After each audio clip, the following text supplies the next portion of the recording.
Good afternoon, everyone, and welcome to today's webinar, which has been titled Chaos, Collaboration and Clarity and the Playbook for Unified and Divisive Teams. So, as you join us today from wherever you are in the world, we're so grateful to have you with us. It'll be great if you can put into the chat where are you coming from? What city are you watching from? We'd love to hear from you. And whilst we wait for that, I just want to welcome Sanjeev Loomba, who is our speaker today. And I will get I'll do his bio, introduce us. But before that, just wanted to welcome you to this webinar, as I've mentioned before. This is an Informer from Connect Academy webinar, and we are a training providing solution all over the globe, based this office in Dubai, the UAE. And so we're so grateful for you to have us. Sanjeev actually delivers training solution courses from our leadership portfolio and our strategy innovation portfolio as well. So as I wait to get where people are joining in from in the chat, I am going to do a bio and just introduce you to Sanjeev because time is of the essence this afternoon. And so Sanjeev is a winner of the UK National Training Awards for achieving high return on investment from training. He is the founder and principal at The Real Potential, and Sanjeev's knowledge and inspirational approach has helped thousands of managers and professionals like yourself capitalize on their talents and achieve the best of self and business performance from blue chip to SMEs. Having worked with Sanjeev now, he is an incredibly engaging speaker. And, he often says that, he's not a trainer, he's not a facilitator, that he likes to bring in, he has his own term, which is coined, but adding value. And so this is who we have here. Leading this session today. So it's definitely going to be informative, and I would encourage everyone to participate and have your questions at the ready. And so we have here someone coming in from Abu Dhabi University. Alison, hi, welcome. We're great to have you here. Thank you for sharing. And so as people get settled in, Sanjeev, I'm going to hand over to you because I know you've got lots to share with us and we really want to utilize the time. So Sanjeev, over to you. Great. Thank you, Tumi. Thank you very, very much. Hello, everyone. Welcome to this topic of deep impact and relevance to all of us. Chaos, collaboration, and clarity. The playbook for unified, decisive teams. We've got a mountain to climb in the next. I've just been told 20 minutes. I thought it was going to be longer, but that's fine. The other thing I'll just say up front is that I've had a bit of a throat and a cough, so I might keep dipping into my hot water, and there may be a cough or two. So, folks, this topic is critical. Look, we're diving into chaos, collaboration, and clarity. That's what we're talking about. I'm going to do this in two parts. One, we'll talk about this strategic element to this and how do we strategically navigate and understand what is happening in our world and be able to find the right paths and right opportunities and cut through that noise, that chaos, and that confusion and that volatility, and be able to find strategic paths which are going to get us to magnificent destinations perhaps we didn't even realize. So that's part one, which is looking at it strategically. This part two of this is to say, well, how then do we take that strategy and those opportunities and develop a collaborative, unified team and an organization in order to be able to make this strategy successful? So the first thing I want to say is that, look, chaos, change, turbulence, these are not new. They're not new. Let's be honest. They've been part of our human story since the beginning.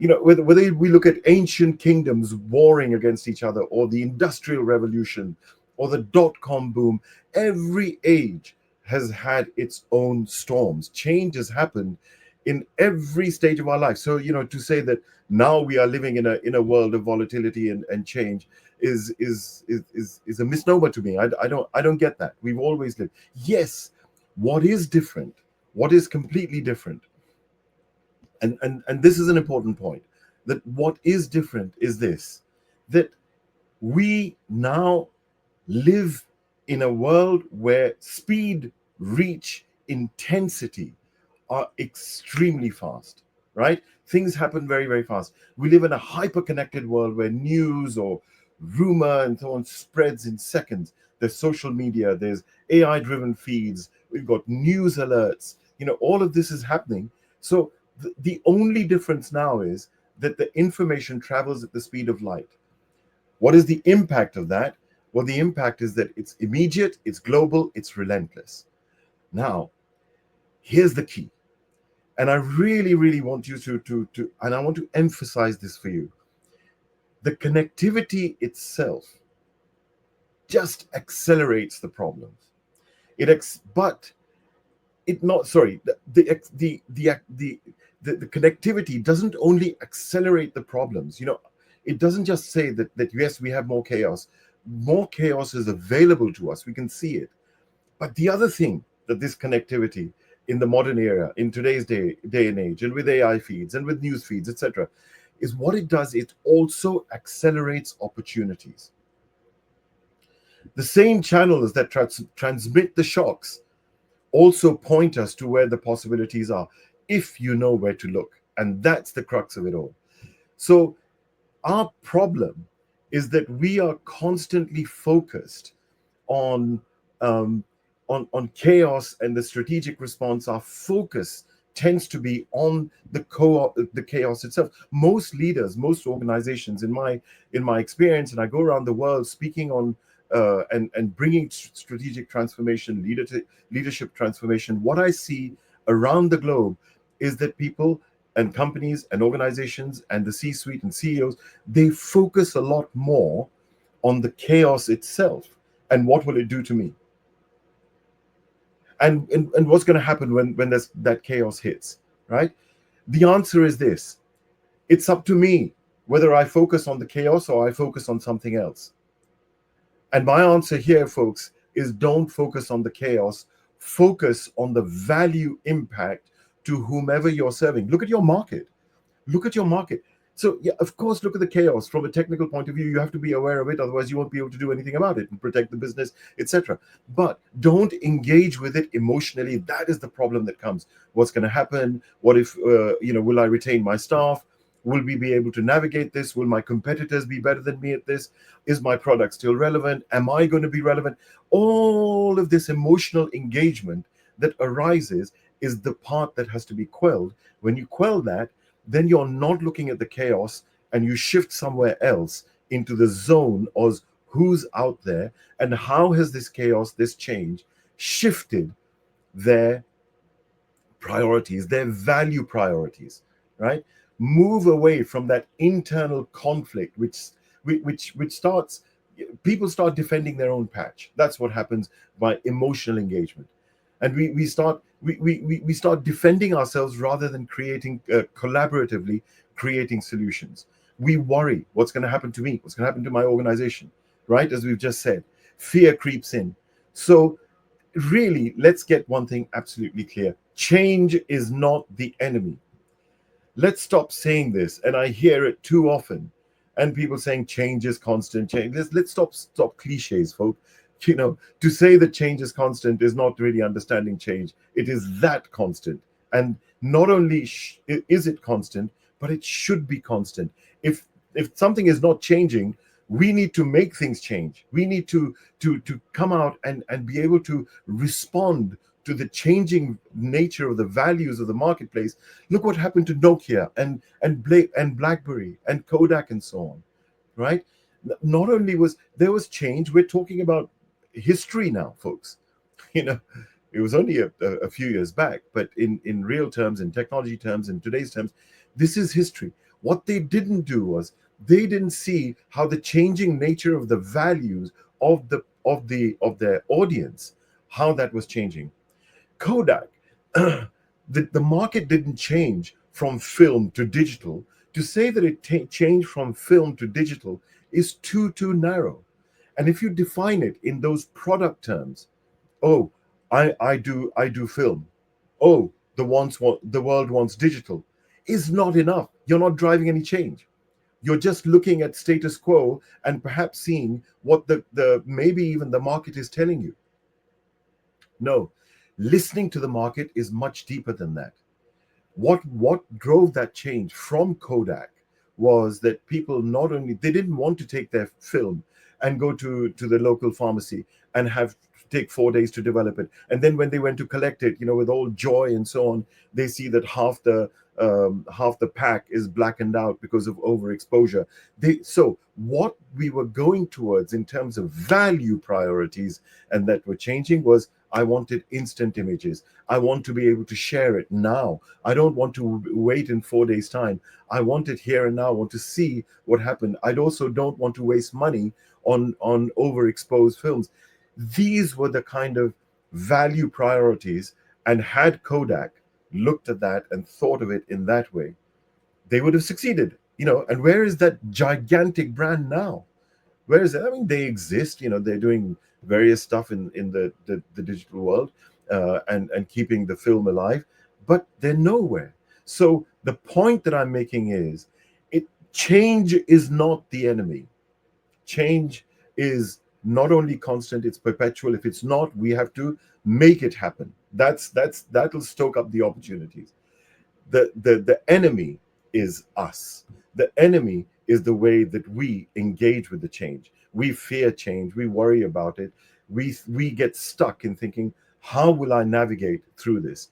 And that is our problem. So the answer is, shift shift away from this paralyzing thinking of, where I am, the status quo, and what will happen to me, into looking at how the market is changing, how their value priorities are changing. We looked at Kodak, BlackBerry was exactly the same, Nokia was exactly the same. Gigantic brands, my goodness.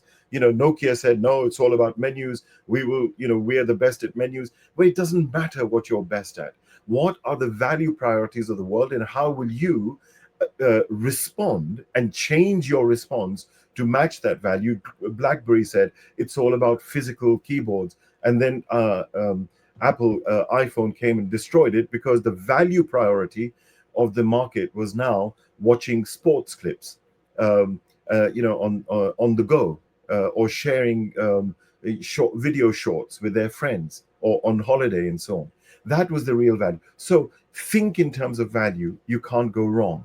And the other problem is that if you think about the change and status quo me, your mind will very quickly go to the competitors. What's competition doing? Then you're limiting yourself to what competition can do. Folks, if anyone on this webinar is wanting a little bit more guidance, to achieve just that little bit more, I guess I can say safely you're in the wrong place.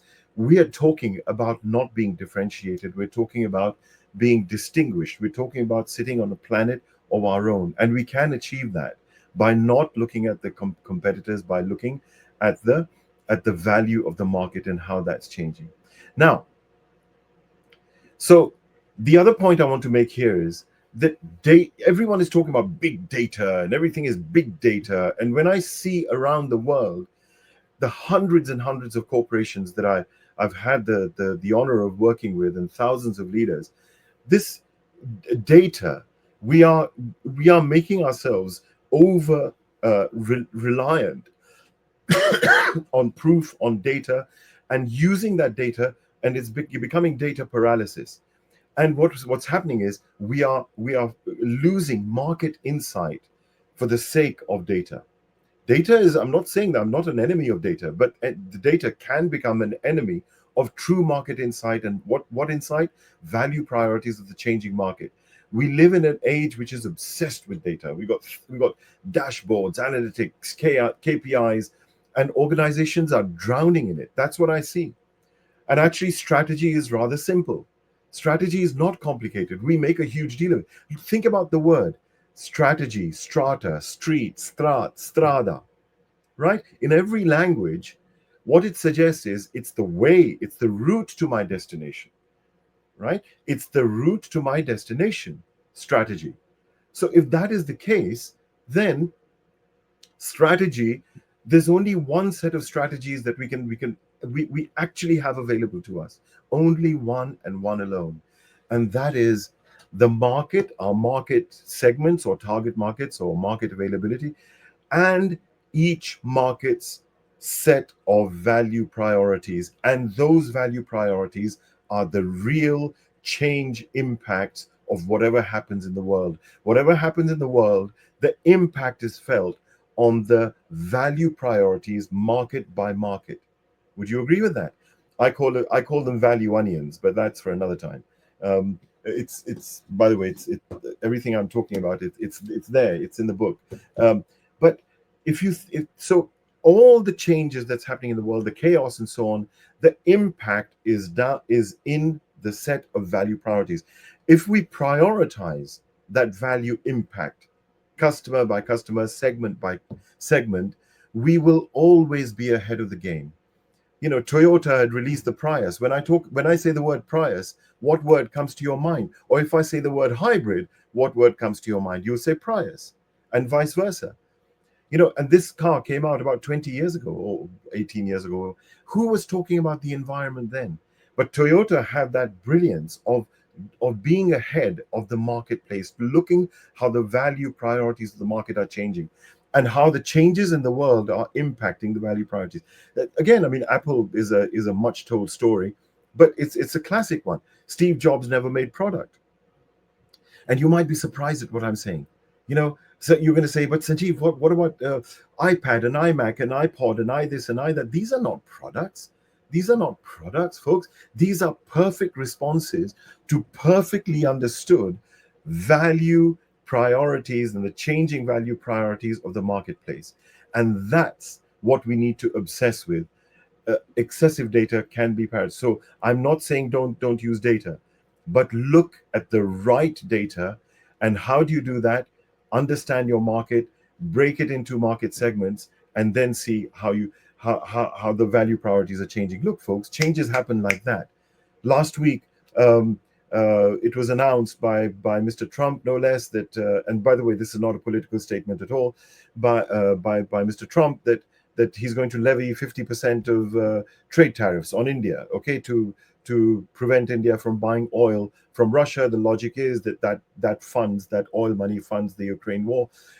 So the pressure goes on. Now, can you imagine 50% of tariffs? What does that do to your business model right now? If you're exporting to the US from India, it completely annihilates it and changes it. But within that, the smartest companies start to think that, okay, but I have a response, and whether it's to my products or services or logistics or whatever, where does that response meet the new value or new value priority impacts which are changing in the world? Maybe new market segments are coming. For BlackBerry, the market segments changed. It used to be the people who were buying it originally when it came out were individuals, business people, right? Buying it on their own account. Then it changed to sales forces because productivity is what they were buying, not a phone. And then it changed to teenagers because they were pinging each other, right? And it was connection that they were buying. So when you understand that how the world is changing, how the market segments are changing because of the change, not get stuck in the change, you will find amazing value priorities. Let me take you to an example. And this example is it's a little old, but I love quoting examples of which have touched me the most in life. And this was a company which was um, which it's a hotel. It's a hotel group. It's a gigantic hotel. I'm my sincere apologies. I'm just making sure that I'm showing you actually the right slides. Um, yeah, this was one of the top 5-star hotels of the world, of London, right? I'm not going to name them. This is a public seminar. When we work together on a 4 or 5 day program, they've given me the permission to say it. So this organization, this company, this hotel is plumb in the center of London, in a very, very prestigious area of London. It's a 5 red-star hotel. You walk in there, and in the atrium there are palm trees which are reaching up to the globe. When 9/11 happened, uh, overnight their business looked as if it was going to be destroyed. Okay, and I remember at that time, Francis, the general manager, he called me and he said, Sanjeev, help. And I said, sure, Francis. And that was the day after 9/11, the very next day, that Virgin Atlantic had announced 1,200 job losses, and the world was in chaos. There was chaos. There was incredible change, and he said we're going to be destroyed. Why? Because this business was reliant on one or two single market segments, and those market segments were American investment banks. They had the money to be able to do conferences in a place like that, and state banquets were being held there, with the Queen holding the state banquets, and these were their primary market segments. And I said to Francis, I said, Francis, can you give me 5 days? And he said, with the top team, he said, Sanjeev, have 10 days, whatever it is. We've got to get this sorted out because we're dead tomorrow. So I said, okay, fine. And we went to their sister hotel, which is a beautiful hotel just on the outskirts of Dublin. They had the Ryder Cup there once. But we sat there for 8 days with the top executive management team, and we re-strategized. The strategy thinking was, remember what I said, strategy, strata, street, strada, strat. It is the route to my destination. The only place I can find the route to my destination is my market segments and its value and its sets of values. And then I said, well, where does Madonna stay when she comes to London for the BAFTAs? Oh, she stays at the Mandarin House. Well, why not the Landmark? Oh, because we or the Churchill or the Intercontinental or at our hotel. And they said, oh, because we don't have three adjoining suites with a mini gym in each, they do. And this is the kind of restrictive thinking that it takes it into. Cut a long story short, we identified 15 very exciting market segments. There were Bollywood weddings, there were um, uh, and one of the top market segments that we identified were people from the UAE, because in July and August the question was, when American banks are not doing their conferences and state banquets are not happening, what is happening in London? That was the question. And it was people from GCC countries who are here, and they were going to Wimbledon and to Ascot and going and doing shopping and enjoying the weather, which is not too hot, etc., etc. Now you start looking at what their value priorities are, and then you build the perfect responses to those value priorities. So one of the I'm just giving one example. This is a whole massive case that women from ladies from GCC countries, they have guests in London, they want to invite them, they want to have special receptions and parties. And so they created a whole mezzanine floor where they had Arabic menus and they had the right menus, and it was for ladies only, etc., etc. And it made a gigantic impact. And then when you come into all the tactics, the full product, the full response, the menus, the location, the security, everything was. They had minibuses taking people, their guests, to and fro, or taking them shopping, or to Ascot or Wimbledon. These were the kind of responses they made and invested in and was stood behind their market segment. And that was just one of the market segments. Out of the 15, we chose 5. It was a gigantic success, a monumental success. So, just to summarize, look at the change, then very quickly shift from the engagement of the emotion with the change through fear.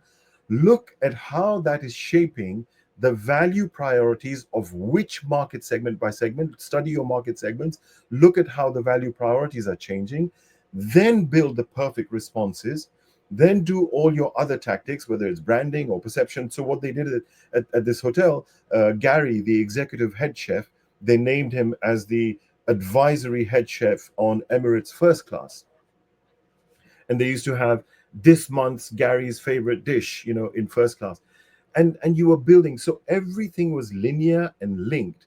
And that hotel, the sales, the EBITDA, the occupancy just hit the roof. Another time when we have more time to work together, we'll look at these cases and examine them. And also, I'll give you the full model and the structure and the framework of actually we evaluate value, not only talk about it, so that we get a strategic footprint in being able to do that. Now, the final part that I want to move into is fine. You've done the you looked at the chaos, you disengaged from the emotion, you've looked at the strategy, you found your market segments, you found the value drivers and the value changes and the impacts and priorities, you've developed your responses, you've done all the tactics, you've got the right people in place, you've done the branding, what everything is in place. Now it's not going to happen. It's not going to happen unless your whole organization is unified, your team is unified, and it's thinking in a collaborative, collective, communicative way. The hidden cost of disunity, my friends, is gigantic. I see it everywhere, day in and day out, when I'm bringing transformation in organizations and leaders and so on. From tech giants in the Silicon Valley to logistic hubs in Dubai to healthcare companies in Europe. This is my current portfolio. It's not the lack of talent. It's not the lack of resources. It's disunity. And I do a lot of work here. Disunity burns time, burns money, burns energy. So what happens? Marketing pushes bold ideas. Finance push them out. We do this. Let's do that. Finance hold it back. I had a medical devices company. I was doing the re-strategization of that. The marketing director, she came up with a thing in that strategy meeting. She said that my idea is I want to I want to recruit another 25 maintenance engineers. 25 maintenance engineers. The finance director says no way, and suddenly we have disunity. So what was the answer?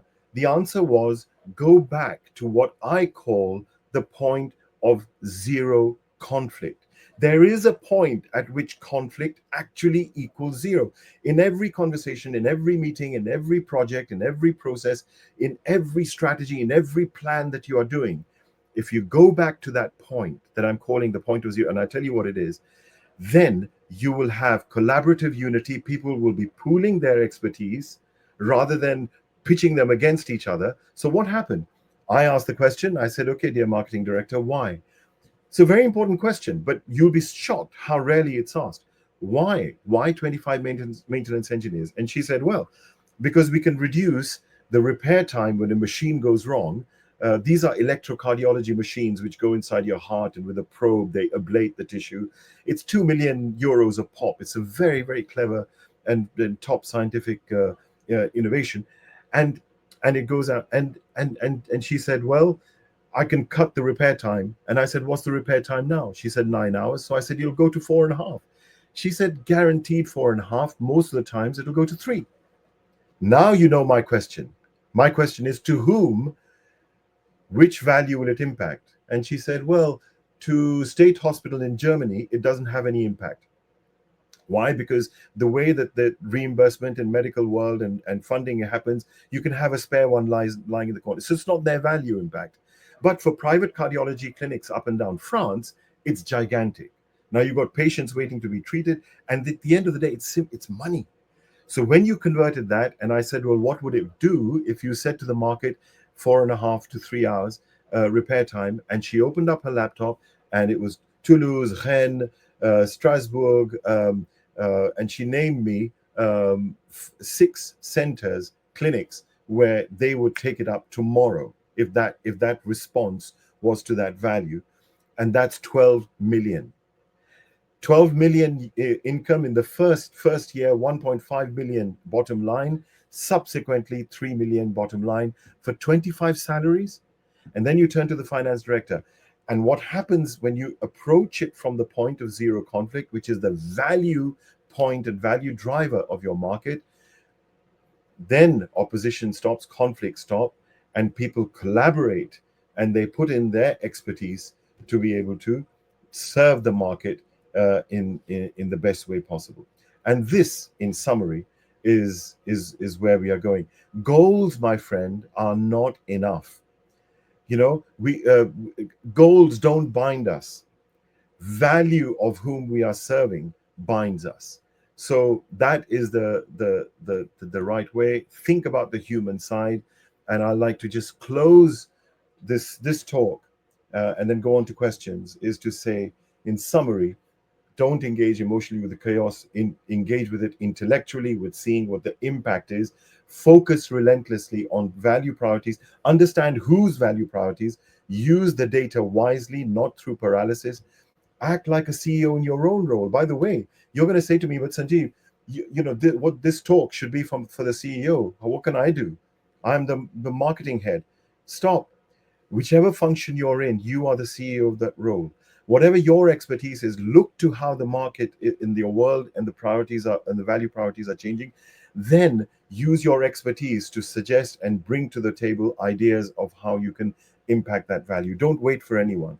Build the point of zero conflict, and you will find that not only will there be in this way much more fulfillment, you'll feel and your team will feel deeply fulfilled that you're satisfying the value of the market, which is the ultimate satisfaction that any human being can have, which is to say, how does my skill, my talent, my education, my product, my services impact someone's value, to bring value to them, is a very, very powerful. You'll be fulfilled, satisfied, collaborative, and no question about it, much your objectives will not only be met, but smashed to smithereens, because you'll be standing not differentiated but distinguished in the marketplace.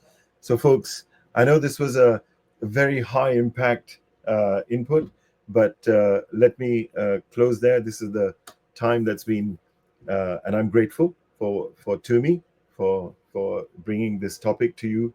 Tumi, over to you for questions. Let's open the floor. Thank you so much, Sanjeev. Some really key points in there. First of all, so yes, please do put your questions in. I really love the breakdown of the word strategy. And it's like the way, like strata street. Never thought about it that way. So that was really insightful for me. And a couple of key points that you mentioned about not focusing on the chaos, but about the value added. You said the way that we think about change actually makes us the enemy towards change, and holding on to our personal gripes instead of thinking about how we can add value. And the last point you made in terms of teams and leadership, that it's not goals that bring us together, but actually the values of the person or the group that we're serving. And that is just thinking about it, that is so true. Thank you It's for listening, actually Jimmy. Thank you for listening. You got I it. was listening, I was making notes. Brilliant. But no, for sure, like it was really just thinking about it, like actually that's so true. Like we're all coming from different departments, we're in a team, but it's not like our goals because we have different departments, but it's actually what's the value we're trying to add to the person, the organization that we're serving. That's actually what brings us together. And Let me that's where just we can need I to just kind of one point, just to be very, very precise on this. You notice that I appreciate value added is a known term. I never mention value added, because value added to me is not the term. Value added is added value is a bribe, by the way. More product, more service for no more value. We're talking about value impact. So let's value just say impact. value Get added it to right. value Got it. impact. Value impact. So Yeah. really key points there. Thank you so much. And yeah, there are people asking. Definitely, if you've registered, this recording will be shared with you at a later point, so everyone can really break it down and follow the slides in their own time. So, just some one or two questions, because time has fast spent and it's been really so many key points. So, question here, Sanjeev: what advice would you give to leaders who struggle to balance short-term results with long-term strategic goals? Okay, great. One thing I'll say is that 5 years ago, 8 years ago, when I was, excuse me, building strategic transformation, we used to talk about the long term, short term, and immediate term, short term, medium term, and long term. Long term was usually 10 plus years, and 5 plus years was medium, Mm, and 1 plus was short term. You know what? It's all merged into one, and long mm, term now is like the next 1 year. So my first point is this, and I'm glad you asked that question. Nevertheless, you're absolutely right. There are longer term strategic goals, because strategy is built. take time. You might be building a new product. I was working for this.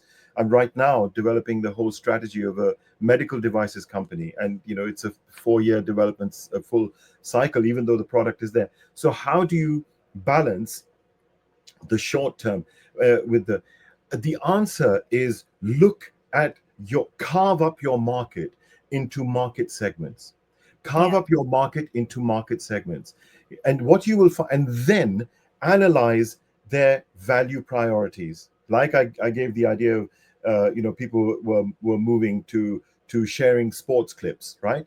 Mm. Or immediate access to their Photos. images and photos. So if that is the value shift, how can I serve the market, or what can I do to impact that market now?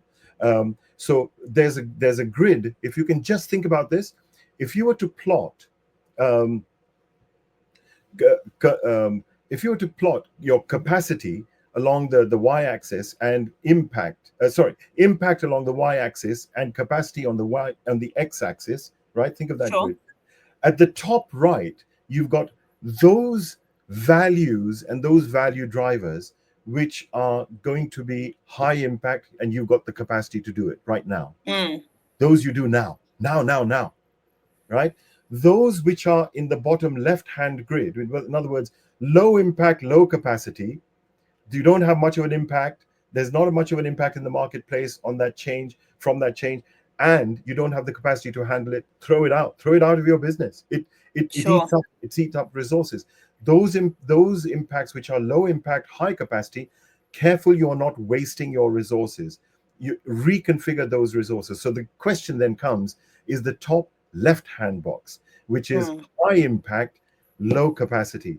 And that's Yeah. where I say that look at the top right hand box to do now, in other words, and the top left hand box, how will I build the capacity? Will I need to develop a product? Do I need to acquire skills?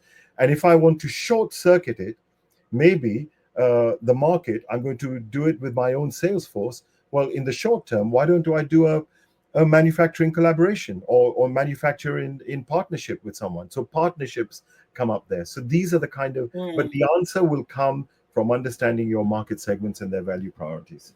Yeah. That's great. Thank you so much. There were some comments about, and I think you've kind of answered it as you went on, especially with talking about Apple and the statement you made about Steve Jobs not necessarily making products, but kind of serving that need in terms of the iPod and like music instantly and all the rest of it. And then that excellent example with, I guess, conflict within teams and with the medical business you were talking about. And so, just off the back of that, what approach, and you've mentioned all of this, the questions here, I'm trying to bunch them together because you've mentioned a lot of the answers, and I think people agree. Um, what approach, mindset would you say is necessary for those in multi-generational teams with different value expectations? Oh, for the teams themselves, or you're Yes, talking for the market and so for on? the teams Wow, themselves. wow. Um, I was absolutely amazed to see someone shared with me her slides from that post a recruitment offer that a company has made, and I mean, she's in her 30s, this young lady, and I was blown away because that presentation, they've actually made a presentation about her and Mm, how her value and her direction and her purpose in life is matching the value of our company and our company's customers and our markets. And I've never seen anything like it. So folks, taking that, um, the way to approach this is that everyone in an organization, um, whether they are new starters, whether they are very experienced leaders, there is one overarching uh, point, and that is that everyone is, and I mentioned this, of course, in the talk, everyone is blown away and deeply fulfilled and deeply satisfied when they can visibly see how their talent, how their capability is contributing to make a value impact to your market, to your customers. Yeah. So with that in mind, it is our role as leaders to constantly a develop the strategy in the way I've said. In other words, change, chaos, market segments, value drivers, responses, tactics, finance. So that is the flow. When you've done it that way, in the tactic line is also people. And that's where you Mm. identify who is right to serve through this response, this point of value. And that's how you position people in the perfection of who they are as individuals to be Yeah. able to do the job in impacting the value. I'm saying this in brief. We Of will course. Of explore all of course. this, but that is the answer. There's no other answer. Wow. Thank you. Okay, we are right out of time. Sanjeev, I just wanted to thank you so much for your insight and, really thought provoking in terms of value impact, not value added, value impact, strategy, working as a team. And actually, it's the values that bring us together as opposed to just goals. And I think this is going to be a webinar that definitely needs to be replayed, people pausing and just taking some notes, especially about plotting that graph there about the what is needed for right now. If it's low impact and it's not urgent, then why are we wasting resources on it? And this aspect about people, like people want to feel valued, like absolutely. And if that lacks in a team, there's going to be issues in there, as well as change, which obviously you mentioned is not a new thing. It's been since the beginning of time. There's been change and chaos that we have to navigate through. So thank you so much. So people have asked, is this video going to be shared? Absolutely, it's going to be shared. We know that, as mentioned before, that Sanjeev is one of our trainers here with courses later on this year. So please, all information will be sent to you to gather more information. But I would definitely ask you to watch the video again, share it with your colleagues, those in your teams. You don't need to leave a message, just share it. And I'm sure people watching it will definitely glean something from this. So we just wanted to thank you here at Informa Connect Academy. Sanjeev, thank you so much for your time. It's been an absolute pleasure. Thank you so much. And for everyone else joining, thank you for joining, spending your time. And we hope you have a wonderful afternoon. Until then, take care. Bye. Thank you. Thank you to me. What if you and your team can be even more informed, competitive, accomplished, even more successful, with programs designed to inspire and empower everyone to become even more? Introducing Informa Connect Academy. With hundreds of global, digital, and in-person training courses led by world-renowned industry experts, reimagining learning experiences for even more unlocked potential. Informa Connect Academy, available at informaconnect.com/academy.